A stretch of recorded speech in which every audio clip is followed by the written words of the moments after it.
د کونړ د زلزلې د مرګ ژوبلې په اړه تازه جزئیات خپاره شوي. د اسلامي امارت واکمنۍ د وروستي مرګ ژوبلې اوښتو شمیر اعلان کړ. تر 800 کسان مړه او 2500 نور ټپیان دي. بشپړ جزئیات په ویډیو کې تر پایه وګورئ.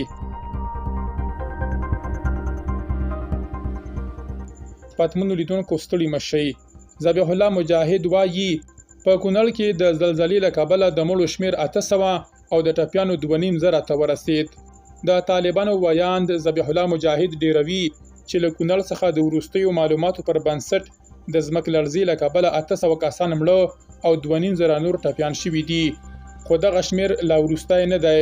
هغه وایي له دې ډلې په ننګرهار کې 12 کسان مړه او 255 نور ټپیان شوي. په لغمان او نورستان کې 480 کسان ټپیان شوي او په پنجشیر کې یوازې 15 د استوګنې کورونه ویجاړ شوي دي چې مرګ ژوبله نه لري. نوموړي ویلي چې د پیښې ځای ته د دوی د کابینې څو وزیران او ټیمونه د بیړنیو مرستو لپاره رسیدلي دي. هغه زیاته کړې چې له زیانمنو سره د مرستې لپاره 1,000 لکه افغانۍ ځانګړې شوي دي، خو ټول باید مرستې ته راودانګي. د نوموړي په خبره د طالبانو مشرتابه ټولو ادارو ته سپارښتنه کړې چې له ځنډ پرته سیمې ته ځانونه ورسوي او د مړو د تدفین او د ټپیانو د درملنې په برخه کې له خپلو ټولو امکاناتو څخه کار واخلي.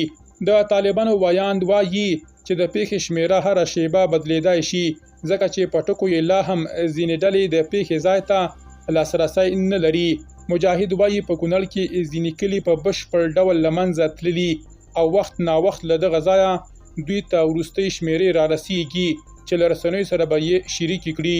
هغه همداراز پر نړیوالو مرستندویو بنسټونو غږ وکړ چې په افغانستان کې اوس د دوی لپاره له امنیتي اړخه ستونزه نشته، نو پکار ده چې د دغه لوی بشري ناورین په مهارولو کې له دوی سره مرسته وکړي.